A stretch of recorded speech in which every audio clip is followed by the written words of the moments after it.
Well, we are in hour 9 of learning the Bible in 24 hours. And every time I use that title, I'm almost embarrassed. That's an audacious title. You can't learn the whole Bible in 24 hours in one sense, and yet in one sense you can. Because our goal, of course, is to get a grasp of the whole. And once you have a perspective, you always know what questions to ask, and you can dig into the specifics. But this will give you an overview.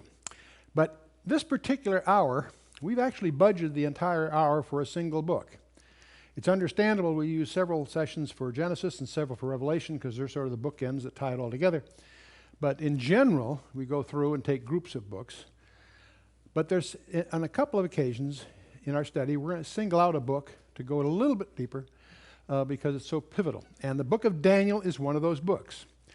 Very popular book. I would say after Genesis and Revelation, it's probably the most popular book to study, especially for Gentiles, because it's one of the books of the Old Testament that really includes some very special treasures for everyone, of course, but also specifically for the Gentiles. So we're getting into the book of Daniel, very colorful book. And I have to say candidly, one of my favorite books because there is a verse in this book that caused me, even as a teenager, to be blown away and really discover the reality of who Jesus is. And it was that verse that I was a Christian. I had accepted Christ, but the discovery of the implications of the last four verses of Daniel 9 is what really galvanized me to understand the reality that the Bible is true and Jesus Christ really is who he said he is. Well, we'll get there. So the book of Daniel is 12 chapters in 2 halves. The first 6 are historical. That's why we're using it right here in the historical sequence we're doing. The first 6 chapters are really a history, very colorful history, very interesting anecdotes that take place. The last 6 chapters are like appendices at the end of the book of the visions that he saw, summaries of a number of very, very important visions. And it'll be important to understand that it's not in chronological order. The first 6 chapters are chronological, but chapters 7, 8, and 9 occur within the other chapters, if you follow me. So we'll make that clear as we go. But anyway, book of Daniel, first 6 historical, the second 6 some really treasures of prophecies. So the historical narratives. The first chapter is the deportation. Daniel is a teenager and he's deported as a slave when Babylon conquers Israel. And the second chapter will be a dream that the king of Babylon has that Daniel interprets, and that leads him to a key position. His rivals contrive against his 3 friends and himself in chapter 3, the famous fiery furnace thing. And chapter 4 will surprise you. It's a chapter written by a Gentile king. Nebuchadnezzar himself writes chapter 4 personally. Chapter 5 is the fall of the world capital, Babylon. Very colorful chapter. And very significant for us today because the future of Babylon is very, very critical for any biblically oriented person. And then chapter 6 is the lion's den, which strangely enough I will call the revolt of the Magi. Most people have no idea who the Magi are at Christmas, but we'll get into that a little bit. As we look at the panorama of history that we've been exploring, we're after the monarchy. We've just been through the monarchy. The monarchy ended with Babylon conquering Jerusalem. So we're now approaching that period of what's called the exile, where they are captives for 70 years. And so, in fact, Babylon conquers. Nebuchadnezzar is the bright young general of the king Nabopolassar, and he's a very successful general, and he's set siege to Jerusalem.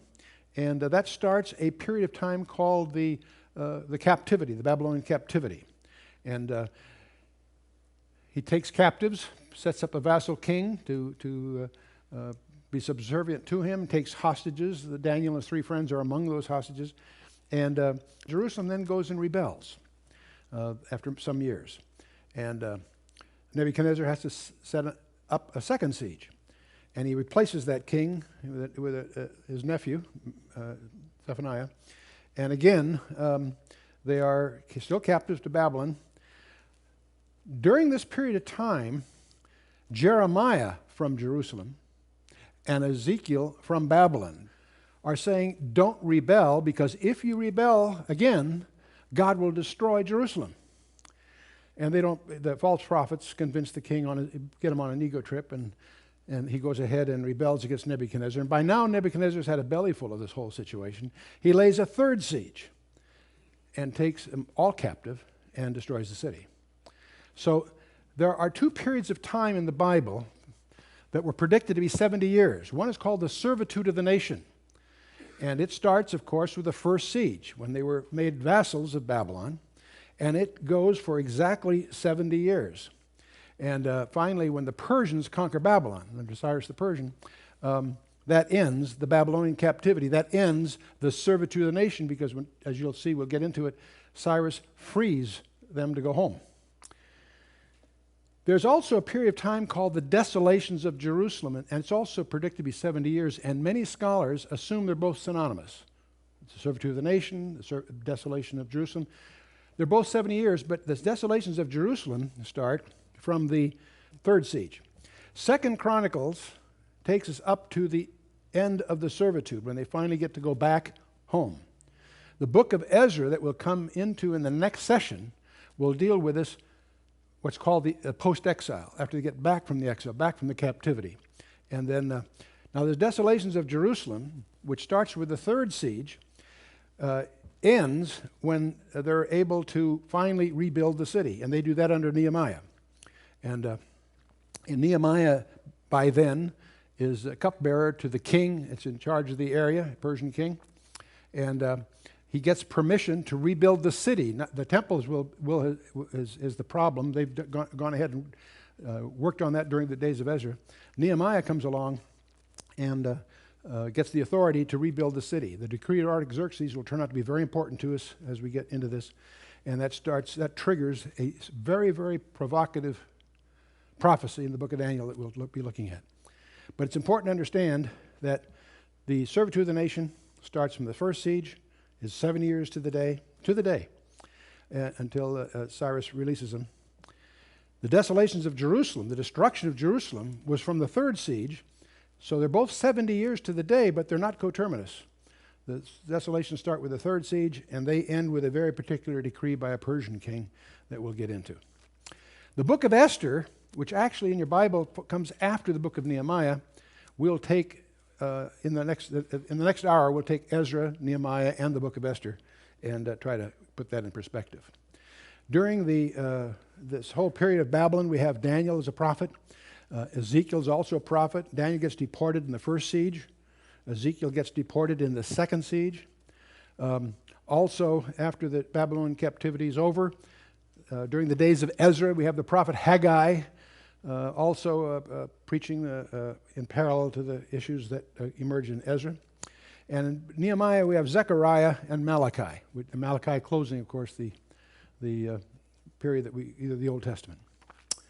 So that's a broad view. Little background to understand what's going on. Nineveh ruled the world in the Assyrian Empire until 612 BC, when it finally falls to an alliance of both the Babylonians and the Medes. It's only a few years later that Pharaoh Necho of Egypt is now emerging as the dominant player, because he leads an army against the remnants of the Assyrian Empire. During that time, by the way, is when Josiah fights Pharaoh Necho to try to get the Ark of the Covenant back, and gets killed. Pharaoh Necho, most people don't realize, is Ethiopian, not Egyptian. And that leads to a whole other study I encourage you to look at in terms of the possibility that the Ark of the Covenant is still being protected by the Ethiopians to present to the Messiah when he rules in Zion.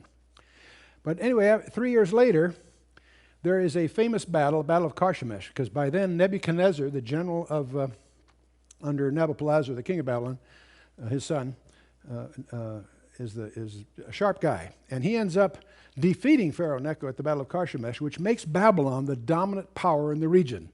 This is the typical date used to mark the beginning of the Babylonian Empire. And so that's the background. Now, on his way home, Nebuchadnezzar lays siege to Jerusalem for an additional trophy. During that siege, he discovers that his father has died. He's now the king of Babylon. He succeeds at the siege, sets up a vassal king, takes Daniel and his 3 friends, among others, as hostages, to be educated. They're teenagers, to be educated at court at Babylon, to serve in the court of the king of Babylon. And so Daniel, by the way, is the most authenticated book in the Bible. Many people have problems with Daniel. There's more archaeological and documentary evidence of Daniel than any other book in the Bible. It has been authenticated by none other than Jesus Christ himself. And we'll look at that before the studies are over. So if you believe in Jesus Christ, you have no problem about the authenticity or the reliability of the book of Daniel. If you don't believe in Jesus Christ, you got bigger problems than the authenticity of Daniel. But his 3 friends are deported as teenagers in the first of the 3 sieges by Nebuchadnezzar. And in chapter 1, they commit themselves to refrain from the diets and practices of the Babylonians, and they want to stay faithful to the way they've been taught, despite the fact that they are in an enforced pagan environment. It's a very interesting thing to study because our children are in an enforced pagan environment. And it's interesting to see the contrast and the faithfulness of these young men. And one is named Hananiah, that's his Jewish name, but all 3 are given Babylonian names. And due to this popular song about this, everybody knows the Babylonian names, Shadrach, Meshach, and Abednego. Well, Shadrach's name was Hananiah, which means illumined by the sun god, is what it's. They're given Babylonian names in the Babylonians' attempt to get them assimilated into their culture. And Mishael is called Meshach, who is like the moon god, is what it roughly means in Aramaic. Azariah, his name was Abednego. So the Shadrach, Meshach, and Abednego are the Babylonian names. Hananiah, Mishael, and Azariah are their Hebrew names. It's interesting that there has been discovered a clay prism in Babylon. It's presently in the Istanbul Museum, which mentions these 3 guys: Hananuru, the chief of the royal merchants, a variation of Hananiah, and Mishael and Merodach. Merodach was one of the gods they worshipped, and Ardinabu. Many people believe that these are the pronunciations are very corrupted because of our clumsy attempts to transliterate from one language to another. Transliterate is different than translation. Transliterate means you try to render it roughly the way it's pronounced.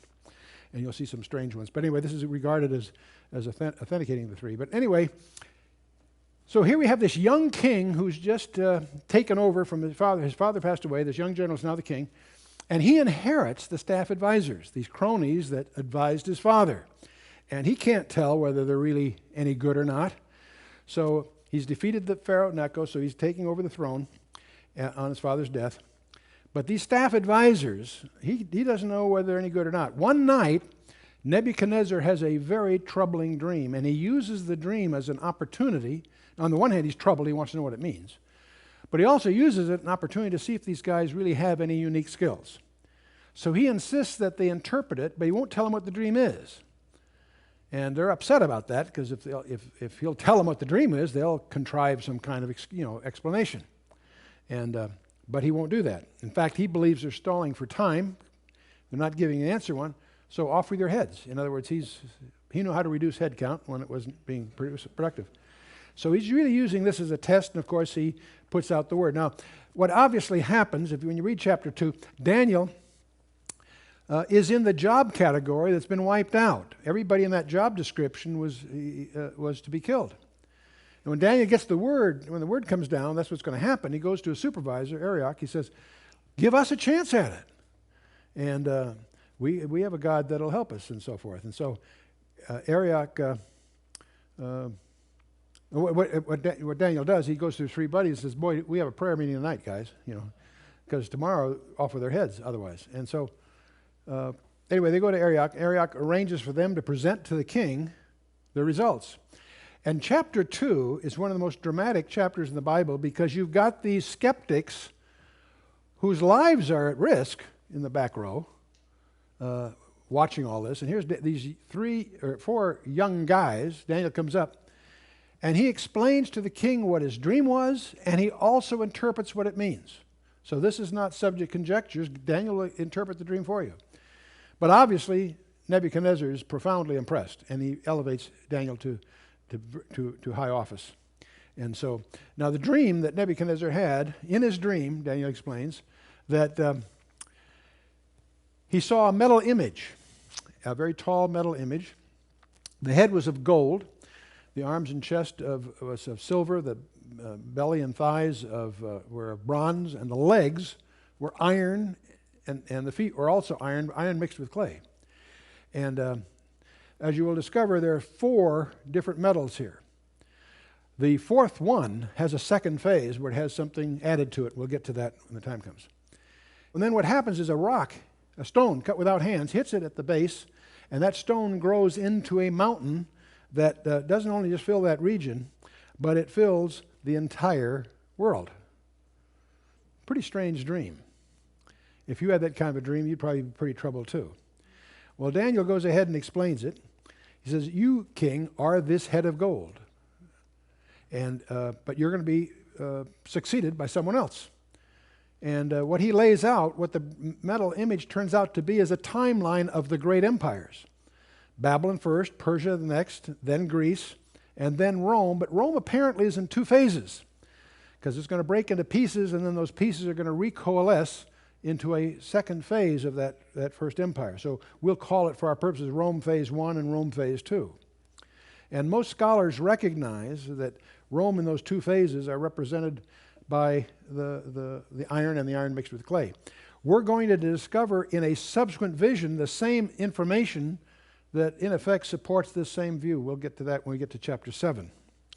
But what's interesting here is Babylon, of course, rose in 606 BC, as I mentioned. In 539, the Persians conquer Babylon. And the Persians endured till a young guy by the name of Alexander the Great conquers the Persians in 332 BC. And Greece continues till about 68 BC, when this upstart on the Tiber called Rome by then conquers the Greeks. And the question is, who conquered the Romans? No one did. Right on, exactly. Rome broke into pieces, and each one of those pieces has had their day in the sun. And the Dutch did, the Germans twice, the French did, Spain did with the Armada, England with as mistress of the seas and so forth. But none of them quite equally. And what the profile is presented is that these elements are going to recoalesce again into a final version of the original empire.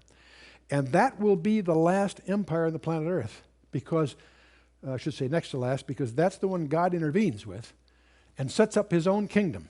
And that's what the mountain, the stone cut without hands, it turns out to be the Messiah, and the mountain that fills the whole earth is God's kingdom. It's going to take over. And so we have the whole profile. Now, as most people know, the cradle of civilization was what we call the Fertile Crescent. There was Egypt, Assyria, and Babylon, preceding the time we're talking about here with Daniel.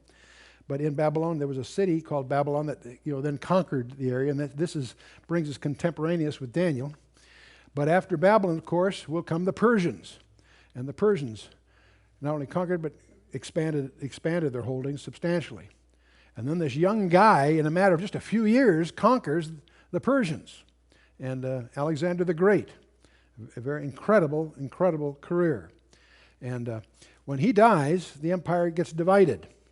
4 of his generals divided up. Cassandra takes the far west. Lysimachus takes that part that we think of as Anatolia or Turkey. And Seleucus takes the east, and Ptolemy the south. The 2 strongest of the 4 are Ptolemy and Seleucus. They're the primary players, and the dynasties, a half a dozen of their dynasties on both sides, fight with each other. And what's caught right in the middle is, guess who? Israel.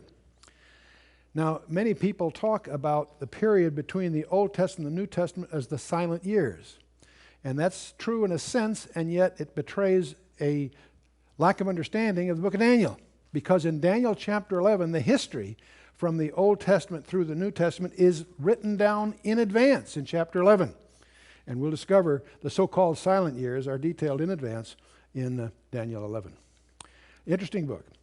And of course, the Roman Empire succeeds all of this and grows to be a well-known period of our history. What most people don't realize, many of us that study the Bible or study these things, when we think of the Roman Empire, we think of Western Europe. What we fail to keep aware of is that that empire broke into two legs because it got too big to administer.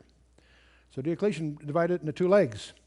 And the western leg, Western Europe, breaks apart, falls apart in 476 AD and following. The eastern leg outlasts the western leg by 1,000 years. So much so that we give it a different label. We call it the Byzantine Empire. But it's really just the eastern leg of the old Roman Empire. Anyway, so we have a period of the times of the Gentiles. This is a phrase we find in the book of Luke, because what Nebuchadnezzar begins, and it will continue until the Antichrist, is the dominion of the planet Earth under Gentile leadership. The Antichrist, this coming world leader, I'll tend to call him, ends this peculiar period of time that are known in the Scripture as the times of the Gentiles. Now it's interesting that from Daniel chapter 2 through Daniel chapter 7, the focus of the book is on the Gentile world. And the language of the text changes. The book of Daniel is in Hebrew up to beginning of chapter 2, and after chapter 7, it's in Hebrew, like most of the Bible. But from 2 to 7, it's in Aramaic, which was the Gentile language of the period, and because that's the focus of it. And Daniel's prophecies are a very rare glimpse of the Gentile world. In general, the Bible always talks about both past history and future history or prophecy through the lens of Israel.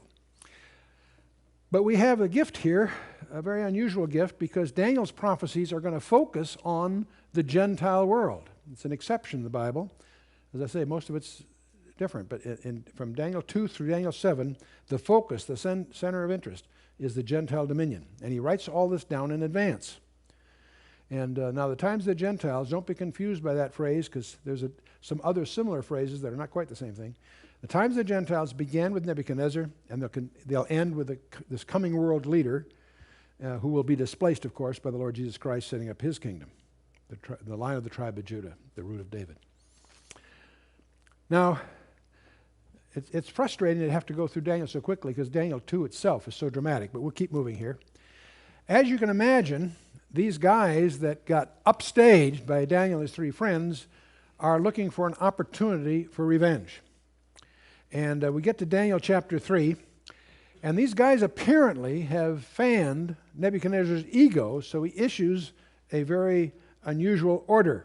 He's on an ego trip. So first of all, as part of this ego trip, he builds an image. I assume the image is probably very similar to the one he saw in his dream, except in this case, it's all gold. There's no silver, bronze, it's all gold. In other words, this is sort of his bid for immortality, I suspect.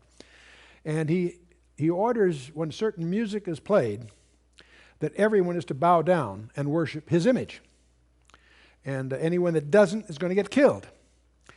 Now, I suspect he was prompted to do this by Daniel's rivals, because these rivals knew that these faithful Hebrew young men would refuse to do that. And that was their way of getting them executed. And so that's exactly what happens. Nebuchadnezzar puts out the word, and these three friends of Daniel's fail to bow down. So he orders them into the fiery furnace. In fact, he's so infuriated. He gives them a second chance. If you bow down, everything will be fine. And the three young men tell him, our God is able to save us.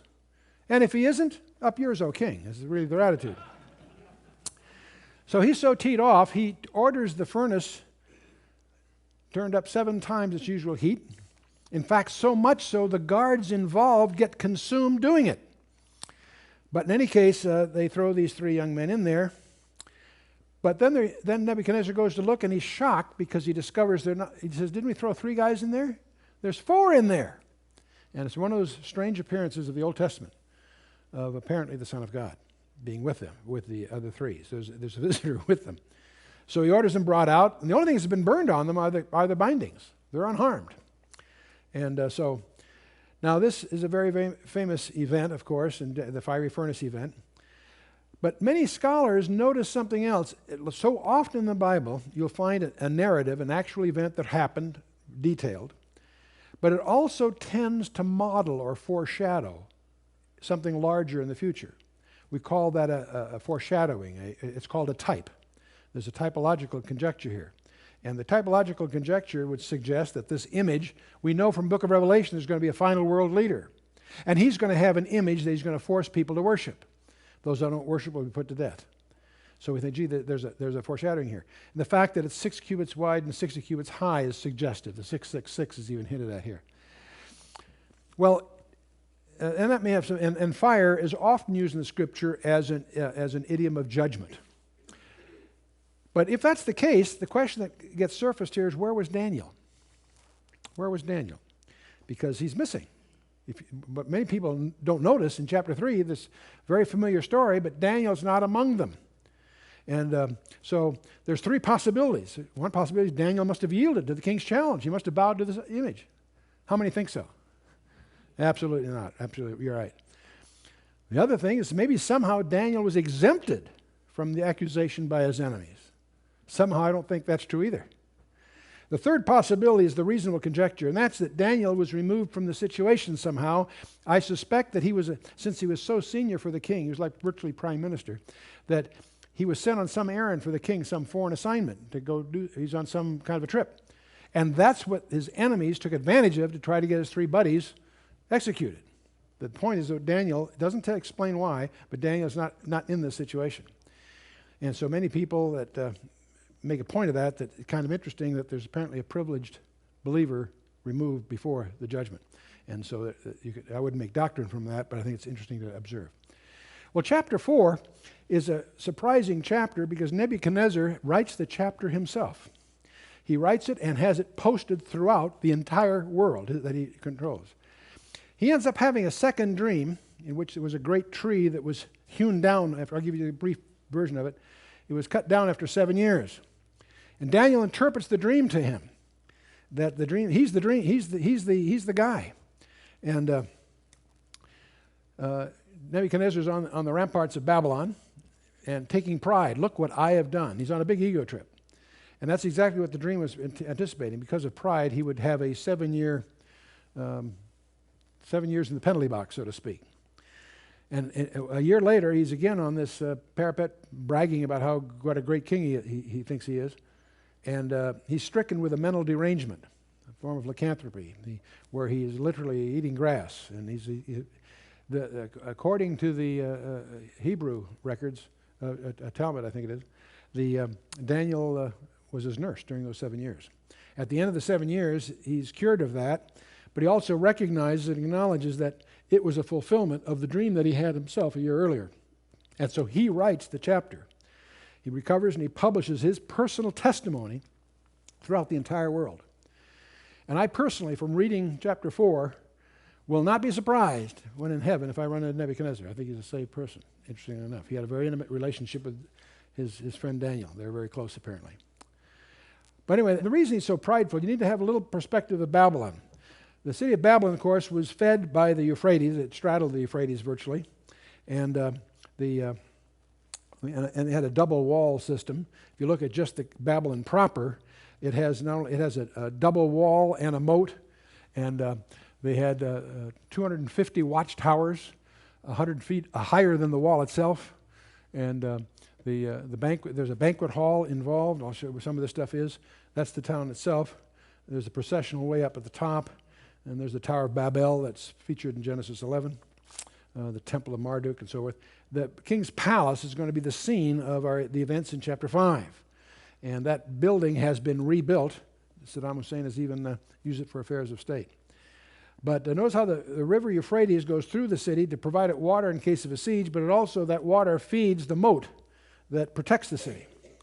And the wall was no trivial wall. They had chariot races 4 to 6 abreast on top of the wall. So you're talking 15 miles on a side. So this is a sizable place, and it was considered impregnable, and therein lies their vulnerability, that belief.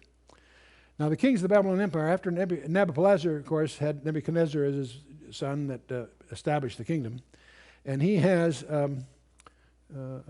2 sons and 2 daughters. And his first son takes over for a bit, but he's a bad apple. His other daughter married, but Nerigalasar he takes over, and his son I think lasts 2 months, and then finally Nabonidus takes over, and he has his son Belshazzar as a co-regent. We'll discover that Nabonidus was he had married one of Nebuchadnezzar's daughters.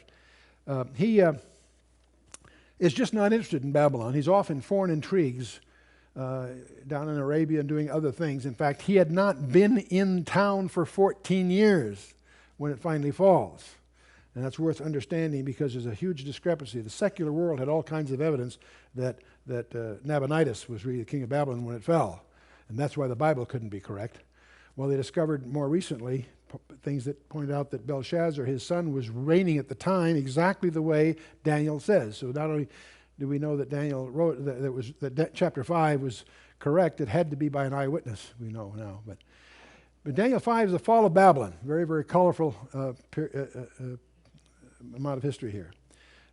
Instead of the Persian army is on the horizon, instead of defending the city, he throws a party for 1,000 of his nobles. And big mistake. The Persian army is formidable and been on the uprise here. But they're having this big party, and Belshazzar does a dumb thing. He sends across the street to the museum to bring out the implements that his grandfather had taken from the temple 70 years earlier and going to use them as party implements.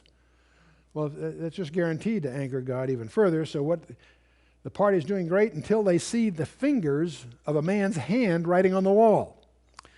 And of course, it's astonishing to realize how many expressions in our common day language come from Daniel. You saw the handwriting on the wall. You've all used that expression. There's numbers up. You're weighed and found wanting. Right? The idol has clay feet. You see, all these expressions are from the book of Daniel, interestingly enough. The experts there can't understand what's being written. They can't decipher it, which is a surprise. But the queen mother, Nebuchadnezzar's widow, is still alive, and she says to her grandson, there was a guy around in your grandfather's day. You understand they don't have any word for grandfather in Aramaic or Hebrew, so when they say father, that just means a forebear. But anyway, she says there was a guy around in your grandfather's day that had the gift to do that. So they bring Daniel out of retirement, and he comes in. They offer him all kinds of rewards. He says, you keep your rewards. Before he gives them the answer he wants, he gives an eulogy for Nebuchadnezzar. He says, now there, your grandfather, there was a king, because whom he would set up, he set up, and who he'd bring down, he'd bring down. Not like you, Squirt. That's virtually the phrase of his discussion. But then after all that, he goes ahead and interprets the famous event. And what no one knew in the banquet hall, while this was all going on, the Persian army had arranged to divert the Euphrates upriver. So the water level went down, and they slipped in under the gates. They took over Babylon without a battle. And that's going to be important later, but this is going on while the party is going on here. Now, one of the questions that people ask, are there really hidden codes in the Bible? I get that question a lot because of our doctoral work and some other materials we have. And it's in the Bible. Proverbs 25:2 says, it is the glory of God to conceal a thing and the honor or duty of kings to search out a matter. They're definitely, the Bible is full of surprises tucked away underneath the text. There's a form of Hebrew encryption that's well known to anybody that's been a student of cryptography. We take the Hebrew alphabet, the 22 letters, take the first 11 and put the second 11 underneath it, so to speak, and then transpose. If you want an aleph, you use a lamed and so forth. And that's a simple form of transposition. And it's named after the first few letters. Instead of aleph, you have a lambda. Instead of a bet, you have a mem. So it's equivalent to ALBM. Album is the label given to this form of encryption. If you take the second half of the alphabet and put it in backwards, now we take the letters and put the others in there backwards, you get a different set of transpositions. And again, you have an aleph and a tau and a bet and a shin, and so it's called atbash. According to the Talmud, the belief among the Hebrew scholars is that the encryption that was used in the handwriting on the wall was a form of atbash, which means the handwriting on the wall, assuming it was atbash, would have said something like this, except it would be Aramaic letters rather than these letters that they use today. And using the atbash encryption and transposing, you get what Daniel ended up reading to them. Remember that all languages go towards Jerusalem. In other words, everybody east of Jerusalem goes from right to left. Hebrew, Aramaic, Sanskrit, etc., etc., etc. All nations west of Jerusalem go from left to right. English, Latin, Russian, Greek, you name it. So anyway, so remember Hebrew goes backwards from our point of view. Anyway, so Daniel says many, many. That word means, by the way, the Hebrew only uses consonants. The vowels are inferred. That's a way of bandwidth reduction and so forth, but I won't get into all that here. Many, many means numbered or reckoned.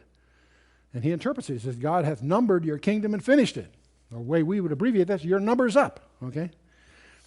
The next word was tekel, which means weighed. Thou art weighed in the balances and art found wanting, Daniel explains. And the third word is peres, which means broken or divided. It says, thy kingdom is divided and given to the Medes and the Persians. And by the way, in your King James, it say Upharsin. The U is simply a conjunction, and the Pharsin is the plural of Paris, but don't worry about that in the transliteration. If you infer a different vowel than the E, say an A paras is the word for Persians. So there's a pun hidden in here also that's not brought up in your normal translations. But any cases, of course, is what Daniel announces. And that night, of course, Belshazzar is slain, and the Persians take over the city. We're going to talk a little bit more about that in the next session because we'll get to Ezra, and I'll use that occasion to explain what Cyrus did when Cyrus makes his grand entrance, and that's a great scene, but we'll hold that for the next session. In Daniel 6, by now Daniel's about 83 years old, and one of the interesting things about Daniel's career is that he rises to power in the Second Empire. In other words, he was the number 2 man, so to speak, or he was high up under Nebuchadnezzar. He rose because he interpreted Daniel 2. He was given great privileges and responsibilities under Nebuchadnezzar. When the Persians take over the Babylonians, he again rises to power. He's the number 3 ruler in the kingdom, and very prominent, even though he's 83. And in fact, he is appointed Rab Mag, the chief of the Magi. You need to understand the Magi for lots of reasons. The Magi were a hereditary priesthood that had the power to appoint the king. In other words, they were a priestly sect. It was religious, and yet it was also administrative. That's where we get the word magistrate from that word, Magi. And but they were hereditary. They were Medes. In the combined empire, the Medes and the Persians, the Medes had that particular role. Daniel is appointed the Rab Mag, the head of that priesthood. Now, how do you think it went over for these Medes to be now reporting to a Jew? They were not excited about the prospect, apparently, because they're the ones, I believe, that engineered this attempted execution of Daniel. And so the jealous rivals entrapped him into the lion's den. The king of the Persians, they had a strange law among them in Persia that the king could write a law, but he could not change it once it's written. We find that operative here in Daniel 6. It's essential to understand for the book of Esther that we'll come to later, next session. But in any case, the king is tricked into signing this document, and if anyone's found praying to the wrong god, he gets to the lion's den. Of course, Daniel is very faithful, and he is praying. And so he gets into this lion's den. You all know the story. It's interesting that the king himself was upset, but he couldn't change it. And that next morning, he rushes there to see if Daniel's okay. He cares about Daniel. You see it all through this. And Daniel, of course, is miraculously spared. But something that is implied by this and some other writings is that Daniel apparently was entrusted some prophecies that he received some prophecies that he entrusted to a cabal, a secret subgroup of the Magi that passed it on for 500 years. And these guys are the guys that follow the star to Bethlehem. And there's circumstances around that you need to understand. The Parthian Empire was the rival to Rome, and you need to understand that and who they were to really understand why Herod was so nervous when they arrived and why he was so deferent to them. There's a whole background there, but ultimately these Magi would followed a prophecy that would lead them to a manger in Bethlehem. And we'll deal with that, of course, when we get to Matthew chapter 2. Well, we've gone through half the book of Daniel. The last half are prophecies. There are the 4 beasts of Daniel 7, Ram and He-Go to Daniel 8, the 70 weeks of Daniel 9, and the dark side of the spiritual warfare thing in Daniel 10, and the climax of the book in Daniel 11 and 12. It's the final consummation of all things. Times of the Gentiles. We went through, bear in mind, we're looking at history through the lens of Israel, but here in this particular segment of the Bible, it's sort of an exception. We're going to see all of Gentile history in overview. And it's interesting, there's only 4 empires involved, not 7 or 3 or whatever, 4. Babylon, Persia, Greece, and Rome. Those 4. The 5th one will be God actually setting up his own kingdom on the planet Earth. And and that 4th empire will be in 2 phases, and we'll get into that. We went through Daniel chapter 2, the gold, the silver, the brass, the iron, and so forth, Babylon, Persia, Greece, and Rome. In Daniel chapter 7, Daniel himself is treated to a series of visions. Daniel 2 was given to a man, and we see these empires as man would see them, bright, shiny metals. Daniel is given a vision of how they look to God, and the subject is the same, but the view is quite different. God sees them as a series of voracious beasts. The first is likened to a winged lion, and he's followed by a bear that rises up on one side. And there's another one that's sort of like a winged leopard. It moves so fast it doesn't even touch the ground. And then there's the last one. Daniel can't find a animal to even liken it to. He calls it the great and terrible beast, and it goes into a phase with 10 heads and so on. And we'll recognize the 10 toes on the one hand, the 10 heads on the other. We're going to realize these things two fit together like a jigsaw puzzle. And of course, the winged lion was a symbol of Babylon. The bear on one side raises up on one side. The Persians and the Mede, it was a coalition in which the Persians were end up being dominant. And of course, the Greek Empire was characterized by its rapidity. Alexander in 12 years conquers the world, just a few years. At age of 29, he falls on his bed crying, there's no other worlds left to conquer. And so, but Rome, of course, emerges in roughly 68 BC, and at the Battle of Actium is when Octavius defeats Mark Antony and becomes Caesar Augustus, if you will. And you finally get down to about 284 AD when Diocletian divides the empire. By then it's grown so big he divides it into 2 legs. In 312 AD, Constantine takes over. He's so fed up with the politics in Rome, he moves the capital of the world to Byzantium, calls it Constantinople, the new Rome. And it endures till the end of the 15th century, when the Muslims finally run it over. In 476, the Western Empire, of course, breaks into pieces, and every element's had its day in the sun. But let's go to Daniel 8, the ram and the he-goat. Oh, and by the way, Daniel 7 describes the final empire as when Christ takes over the world, and it goes into all that. Daniel 8 is a detail now on the Persians and the Greeks. This is about 2 years after the vision of Daniel chapter 7. It's about 12 years before Daniel chapter 5 when Babylon falls, just to give you a rough feeling where this fits in chronologically. And the ram is defeated by the goat. There's a rapid goat coming from the west. It's clearly, it's a very vivid description of Alexander's conquest of the Persians. And this notable horn, namely Alexander himself, is killed, and 4 generals divide up the empire. And there's a little horn that has a key role at the end. That's going to be important later. And Daniel interprets this for us. A leader from the west, obviously Alexander the Great, will subdue the Medo-Persian Empire.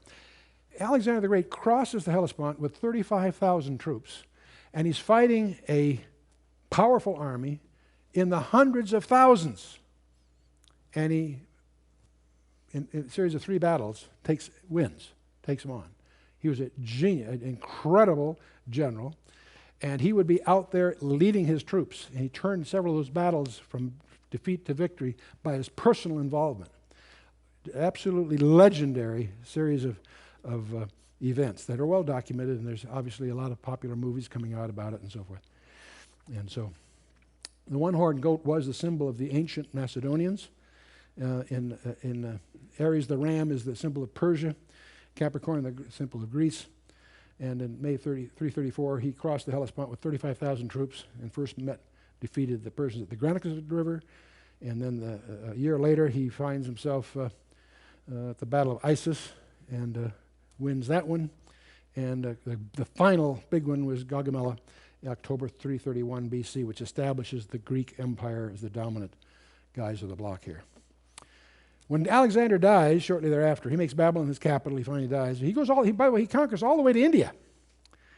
And Cassander takes the western part. The 4 generals divided up. Lysimachus takes Thrace, Bithynia, and most of Asia Minor being what we think of as Turkey. Ptolemy takes the south, Egypt, Cyrene, and part of Arabia. And Seleucus takes the east, Syria, and lands to the east, all the way to India, but much of that's hard to hang on to. And in this era, Seleucus, there's going to be a guy arise we're going to talk about more in the next session, Antiochus Epiphanes. He's a particular leader. He's not very important from a secular point of view. He's extremely important from a biblical point of view, and we'll get into that. But I want to focus very specifically on what's the most astonishing passage in the entire Bible. It's the one that impacted my life as a teenager and has never ceased to. In those days, the materials that I was treated to by some friends were very rare, and it was an unusual situation. Today, the materials we're dealing with are readily available in any competent book source. So you can check this all out. It's absolutely astonishing. Daniel chapter 9. A little bit of background you want to, as we go into this, you want to understand the history of the English Bible a little bit. The original Hebrew is sometimes called by scholars the Vorlage, but in 285 BC, before Christ, it was translated into Greek. In those days, Greek was being enforced as a language worldwide because of the influence of Alexander and his successors. If you were Jewish, you probably didn't know Hebrew except for ceremonial purposes, much as a Catholic knows Latin. It wasn't a common language to you.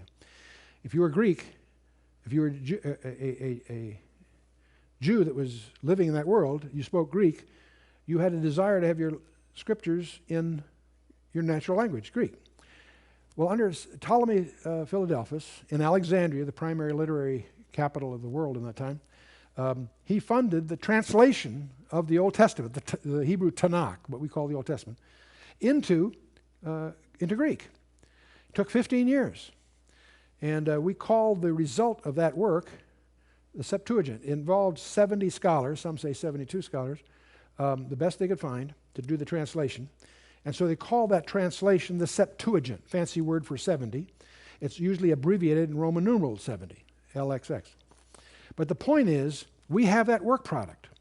The Old Testament, as it existed 3 centuries before the ministry period of the New Testament, it's in our hands. Daniel was in black and white. I want to emphasize that because you can set aside who wrote what book when, doesn't matter. It was in black and white 3 centuries before the gospel period. In fact, it's the Septuagint that becomes the Christian's Bible. Most of the quotes in the New Testament that are taken from the Old Testament are from the Greek Old Testament, not the Hebrew. So it's the Septuagint they're quoting from, interestingly enough. And so I want you to be conscious of the fact that we got 300-year anticipation of the New Testament here. Now, when 4 disciples come to Jesus for a confidential briefing on his second coming, he gives them a 2-chapter answer in Matthew. It's also recounted in Mark 13 and Luke 21. And in that, Jesus identifies the key event of end-time prophecy. He points them to the passage we're going to look at. He says to the disciples, when ye therefore shall see, he first of all lists a bunch of things that are not signs. This, that, and the other thing will happen, but the end is not yet. But then he gets to verse 15 of Matthew 24. When ye therefore shall see the abomination of desolation spoken of by Daniel the prophet stand in the holy place, whoso readeth, let him understand. Then let them which be in Judea flee into the mountains, and you split now. He goes on for several verses to explain that. We'll look at that later. But how many of you read that on the screen? Have you seen that passage? I did a dirty trick on you. Because if you read that, there's a part of this is written to you. It says, whoso readeth, let him understand. We're going to discover this gets a little technical, but it's clearly the intent of Jesus Christ that his reader understand what he's pointing to here. You with me? And we'll talk about the abomination of desolation later, but I want you to notice this is spoken of by Daniel the prophet. Jesus Christ authenticates Daniel that he was a prophet, and he specifically points to the verses we're going to be looking at as the key to the end times. And so let's just take a look at this. Daniel 9 is the chapter with the interrupted prayer. And first 19 verses. He's reading from the book of Jeremiah, and he's reading where Jeremiah predicts that the captivity would be for 70 years. And he knows that the 70 years are almost over. So what does Daniel do about it? He goes to prayer. See, we're supposed to do the same thing. Most of when we get excited about the end time, boy, Jesus coming soon, what do we do about it? What we're supposed to do is pray for it. That's what's in the Lord's Prayer. Thy kingdom come. That's a prayer. Prayer is God's way of enlisting you in what he's doing. Well, that's exactly, Daniel sets that example, and he goes in this prayer, and it's frustrating that we can't take the time to get into the prayer, but even in the English translation, as you read it, by the time you get to verse 18 and 19, you can feel Daniel tremble. As you read it, you'll see the frequency of the verbs start picking up. You can just feel he's getting into a frenzy, and his prayer is interrupted by the arrival of a most unusual visitor. Gabriel comes to see him. We have two archangels that are super angels that have names, and we know their job descriptions, Michael and Gabriel. Michael is always a military commander on behalf of Israel. Gabriel is always an annunciator, always announcing something having to do with the Messiah, whether it's to Daniel here or to Mary and Luke, whichever. So Gabriel visits from verse 20 to 23, and he gives Daniel 4 verses that turn out to be the most astonishing verses in the Bible. They're known as the 70 weeks of Daniel, from verse 24 through the end of the chapter, verse 27, 4 verses. 70 weeks of Daniel. Now there's 70 shibuim. I'll come back to that in a minute. The first of the 4 verses is the scope. The second of the 4 verses is 69 weeks. Then we encounter an interval, and then the 70th week. Now this sounds pretty simple, but it's very important to understand that verse 25 encompasses 69 of the total weeks. Verse 27 encompasses the last final missing week. Verse 26 talks about things after verse 25, but before verse 27. Thus we infer the weeks are not contiguous. There's a gap, there's an interval. So once you understand that, it all flows and makes sense. The first of the 4 is verse 24, the scope. 77s are determined upon thy people, upon thy holy city. 70 shibuim is what 77s is what it's really saying. If I told you I've got to leave, I'll be back in a decade, when would you expect me? 10 years, exactly. See, I didn't say years, I just said a decade. In Hebrew, they have a week of days. We're obviously familiar with that. There's a week of weeks. That's what Shavuot is all about. There's a week of months. That's from Nisan to Tishri, or Tishri to Nisan, either way, is 7 months. And they also have a sabbatical year, 7 years. 6 years, you can plow the land. The 7th year, you're supposed to leave it rest. So there's a rest for the land also. So in the Jewish mind, there's all kinds of 7s. But a week of years is a very common unit of measure. When Jacob labored for his wives, he labored for 7 years for one and 7 years for the next one. He had to fulfill her week, is the expression in Genesis. And so on it goes. Well, anyway, so these are obviously weeks of years. 70 weeks of years, are determined upon whom? Get this, it's very important to know this right away. Upon thy people in the holy city. This has nothing to do with the church. It has to do with, it's Jewish. Daniel was Jewish. Upon thy people and upon thy holy city. It's on the Jews in Jerusalem. It says 77s are determined, or reckoned, upon thy people and upon the holy city, to do 6 things. To finish the transgression, to make an end of sins, to make reconciliation for iniquity, to bring in everlasting righteousness, to seal up vision and the prophecy, and to anoint the most holy place. Now, we could spend some time going through each one of these, but it's pretty obvious that at least as a group, they are not complete yet. Have we made an end of sins? Not so you'd notice. Have we finished transgressing? Pick up the daily paper anytime. Yeah, have we brought in everlasting righteousness? And so on. So the point is, when this happens, when the 77s are completed, that's all she wrote. There's a real sense of completion here. You with me? So it isn't complete yet. So the next verse 25, deals with 69 of those weeks, and this is the one I want to focus on. Know therefore, Gabriel says to Daniel, know therefore and understand that from the going forth of the commandment to restore and to build Jerusalem, Daniel is in Babylon. Jerusalem is in rubble a couple hundred miles to the west. But he knows that Jerusalem the captivity is about over. It has a destiny to be rebuilt. Gabriel drops in and says, by the way, know therefore and understand that from the going forth of the commandment to restore and to build Jerusalem unto the Mashiach Nagid, the Messiah the King, shall be 7 weeks and 62 weeks, and the street shall be built again, and the wall, even in troubled times. Now I want you to notice, from unto. There are milestones. The trigger, the beginning, is a commandment to restore and to build Jerusalem. Don't confuse that with the temple. The city is in view here, and I'll prove that to you in a minute. Unto the Mashiach Nagid. The word Nagid is first used of Saul. It's Messiah the King. Shall be 7 plus 62, 62. And notice the Holy Spirit adds something here. The street shall be built again, and the wall, even in troubled times. Why did the Holy Spirit put that in there? So you wouldn't get confused, because it will be preceded by some decrees to rebuild the temple. The issue here is not the temple, it's the city of Jerusalem.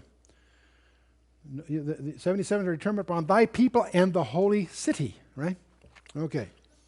Now, so we have a mathematical prophecy. From the commandment to restore and build Jerusalem unto the Messiah the King shall be 69 weeks. It turns out we're indebted to Sir Robert Anderson, the head of Scotland Yard, his landmark study of 1894, where he recognized that in the Bible, for God's own reasons, he deals in 360-day years. He does that in Genesis, he does that in Revelation. And there's a whole thing behind that we can get into. We do it when you study Joshua and the orbits of Mars and all that business, but I won't get into that here. We know that the biblical usage is 360-day years, and we indebted to Sir Robert Anderson for unraveling this whole thing by recognizing that particular thing. So 69 times 7 times 360 turns out to be 173,880 days. And you don't have to remember that number. We'll get to that in a minute. But they say some of your Bible studies say there are 4 decrees to rebuild Jerusalem. Cyrus in 537, Darius, Artaxerxes, 458, another one by Artaxerxes in 445. And these are all referred to in your Bible, by the way. But in verse 25, it spoke of Rehob, the street, and the wall, or the moat. And those are Hebrew words. They have nothing to do with the temple, they have to do with the city. It turns out that it's the city, not the temple, that's in view in Daniel's prophecy. So these first 3 are having to do with the temple, not with the city. We're interested in the one by Artaxerxes Longimanus in 445 BC. So we know where that decree is. We know that from records that was on our calendar would be March 14th to 445 BC. The problem is, okay, great, when did Jesus allow himself to be presented as a king? Several times in the gospel period. They tried to take him as a king, and he says, mine hour is not yet come. He slips away. In John 6 and some other places. Then one day, Jesus does something very bizarre. He not only permits it, he arranges it. To deliberately fulfill Zechariah 9:9. In Zechariah, the prophet said, rejoice greatly, O daughter of Zion. Shout, O daughter of Jerusalem. Behold, thy king cometh unto thee. He is just and having salvation, lowly, riding upon an ass. In fact, a colt, the foal of an ass. Thy king cometh unto thee. How will be recognized? Riding this donkey. And of course, we recognize that right away, that as we look in Luke 19, when he's riding the donkey from Bethany up over the Mount of Olives, down through the Kedron Valley, Jerusalem. And as he does so, they lay down their palm branches and the coats, and they sing Psalm 118. In Luke 19, verse 38, it says they are singing, blessed be the King that cometh in the name of the Lord, peace in heaven, glory in the highest. How many of you have heard the thing, this is the day the Lord hath made, we shall rejoice and be glad in it? Sure, we've all heard that, and we apply it to any day, and that's okay, but that's not what it's about. That's Psalm 118, verse 26. The reason is it's talking about the day the Messiah presents himself. They're singing this song under these conditions. Now, anytime you and I, as Gentiles, not having a good Jewish background, run the danger of missing something, the Pharisees come to our rescue. Anytime they get unglued, pay attention. The Holy Spirit's trying to tell us something. Because in the next verse, it says, some of the Pharisees from among the multitude said unto him, that is the Messiah, said, Master, rebuke thy disciples. What are they upset about? Because they recognize that by singing this psalm under these conditions, they're declaring him the Mashiach Nagid. And they assume he certainly doesn't want them to blaspheme. You get the picture? You see why they're upset? They're declaring this guy the Messiah. The next verse, Jesus responds to them very tactfully. He answered and said to them, I tell you that if these should hold their peace, the stones would immediately cry out. And I'm one of these cynics, I wish they would have shut up for a minute to see if that is just a figure of speech. And I always tell our people when we're on a tour, we go almost every year, we go to Israel, and like most tour groups, we will be up on the Mount of Olives because there's a great picture outlook over Jerusalem, over the Kidron Valley. And the next stop is usually Gethsemane, which is the base of the Mount of Olives. The buses will drop you up there for your pictures, but then let you walk down that road to Gethsemane, which is usually your next stop for a devotional before going on wherever. We'll always tell the group before they get off the bus, take your pictures, but then you have an opportunity to get the best bargain in Israel. As you walk down that road to Gethsemane, pick up a couple of stones, put it in your pocket. And when you get home, mount them on a piece of wood for your den or your desk at the office or wherever, and as a trophy. And when somebody is visiting, says, "What's that?" You say, "That's one of the stones that didn't cry out." And you got to explain Daniel 9. You get into Luke 19, and they brought it up. The chronology of Christ's ministry, you should understand, ministry began in the fall of 28 A.D. How do we know that? Tiberius was appointed in 14 A.D. That means, Augustus died in August 19th of 14 A.D. And we know from Luke 3, verse 1, that it was within the 15th year of Tiberius. To be in the 15th year, there's 14 behind him, so that's year 28 on reckoning. You follow me? And we know that the crucifixion occurred incident to the fourth Passover, which would have been April 6th of 32 AD. And Sir Robert Anderson obviously nails all this down. There are other chronologies held by good scholars, but most of them are contrived in order to support a Friday crucifixion. And there's a lot of reasons. There's about at least 3 reasons from the Scripture that he could not have been crucified on Friday. I won't get into all that here. We'll get into that later. But so the point is, we know the trigger, the terminus ad quo as they call it, the decree of Artaxerxes Longimanus, March 14th of 445 BC. And we know the triumphal entry was on April 6th of 32 AD.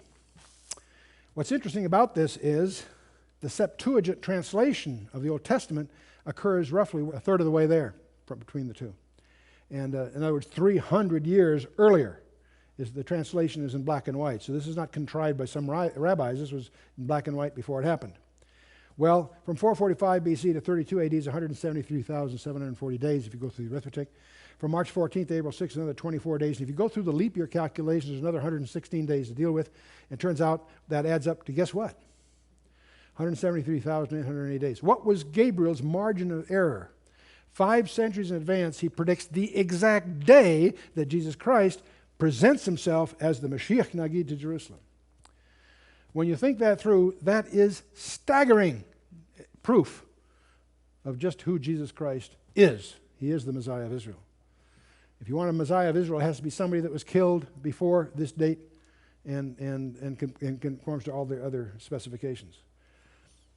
The crucifixion of Christ was not a tragedy, it was an achievement, fulfilling specifications that were laid down as early as Eden and following. But it's not through. In Luke 19, Jesus, as he's coming up over the hill on the donkey, when he's come near, it says he beheld the city, and what did he do? He wept over it. And notice what he says carefully. Wept over it, saying, "If thou hadst known, even thou, at least in this thy day, the things which belong to thy peace, but now they're hidden from thine eyes." He expected them to know this day. And because they didn't know it, they are now blinded. Forever? No. Paul will tell us they're blinded only until Romans 11:25, till the fullness of the Gentiles be come in. This thy day, but now they're hidden from thine eyes. But then he goes on, he says, "But for the days shall come upon thee, that thine enemies shall cast a trench about thee, and compass thee round, and keep thee in on every side, and shall lay thee even with the ground, and thy children within thee, and they shall not leave in thee one stone upon another." And indeed, the Roman legions, the 5th, 10th, 12th, and 15th Roman legions, 38 years later, it's very interesting that when Israel failed to take charge of the land at Kadesh Barnea, they were destined to wander in the land for 38 years. We say 40 in round figures, but it was 38 years. It's interesting that because they didn't recognize their Messiah, 38 years later, the Roman legions lay siege, slaughter over 1 million inhabitants, men, women, and children. Another 500,000 died due to the pestilence that followed. Why was Jerusalem destroyed in 70 AD? One of the biggest milestones in the Jewish calendar. Why was Jerusalem destroyed in 70 AD? There are a lot of good answers to that. Let's look at Jesus' answer, the rest of that verse. Because thou knewest not the time of thy visitation. You know, that's chilling. Jesus held them accountable. I personally believe he'll hold us accountable too. We've had a lot more light than they did, and I think he holds us accountable too. They knew us not the time of visitation. The next verse talks about the interval. After 62 weeks shall the Messiah be cut off, karat. But not for himself, and the people of the prince that shall come shall destroy the city and the sanctuary. The end thereof shall be with a flood, and unto the end of the war desolations are determined. Karat, to be executed for a capital crime. The Messiah is going to be killed. Yes, it says so in the Old Testament. Daniel says so in several places. Daniel 9:26, Isaiah 53, Psalm 22, etc. It also introduces another character, the prince that shall come. We know who the people were that destroyed the city and sanctuary, but here there describes the people of the prince that shall come. The prince that shall come is one of 33 titles in the Old Testament of a coming world leader. We tend to call him the Antichrist.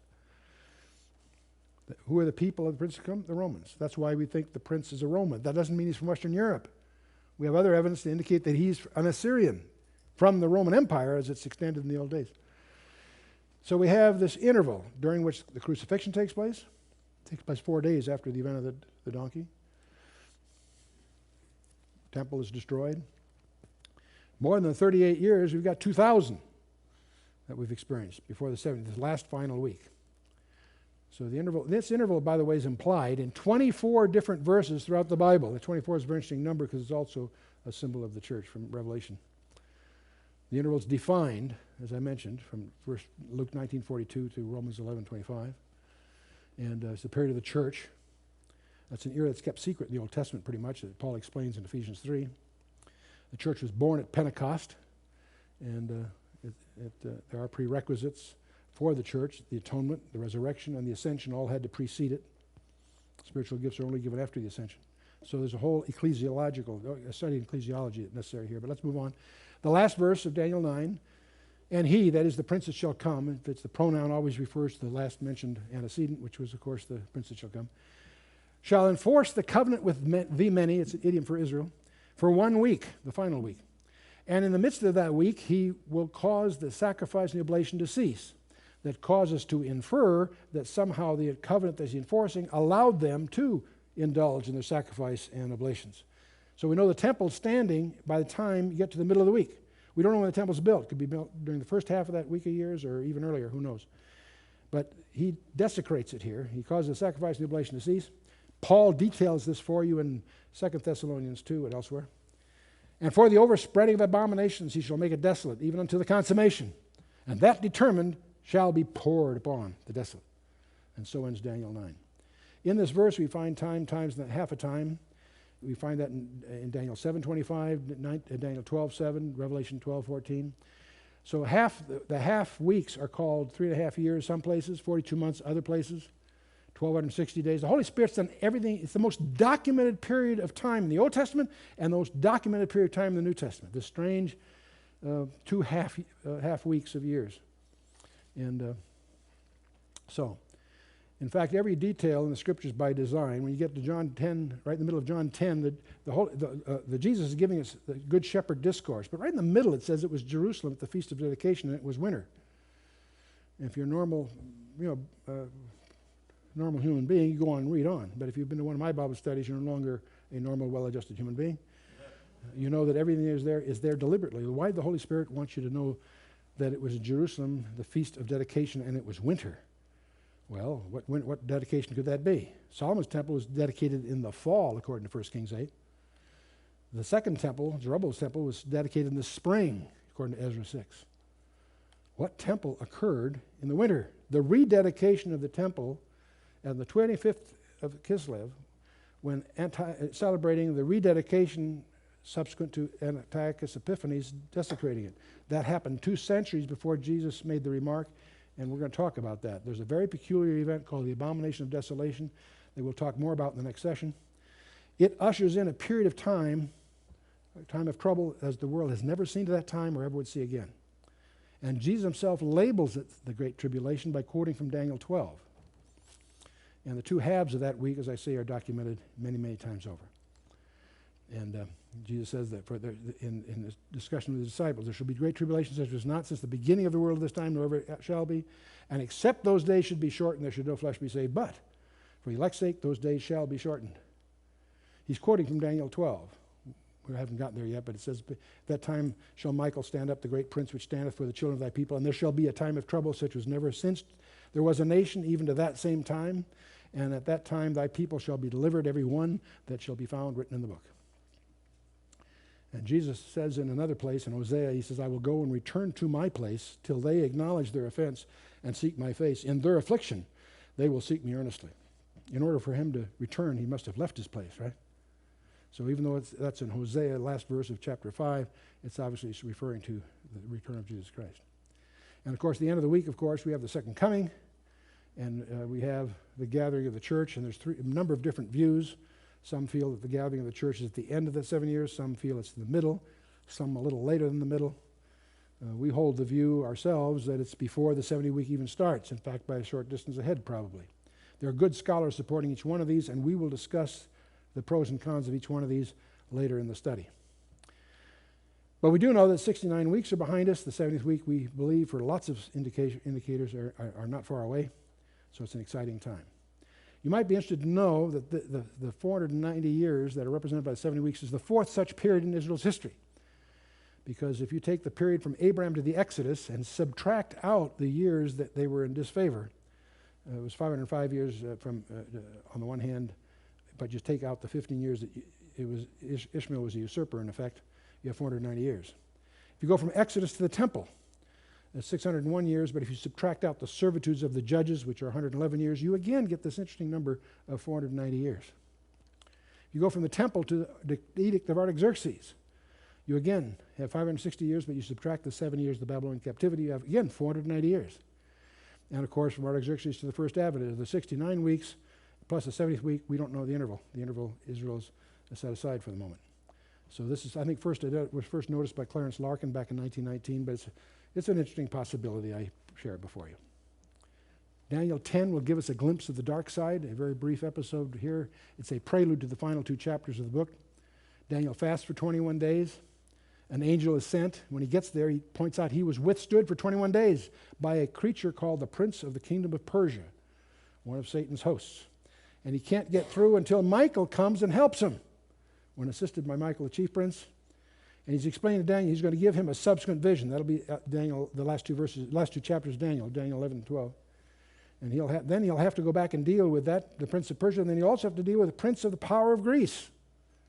This is just a glimpse, but we get the impression here that there are demonic hosts behind each of the major world empires. After all, it is Satan's world, isn't it? But you can't help, it doesn't say this, but you can't help but wonder, is there a linkage between Daniel's fast and his ability to get through?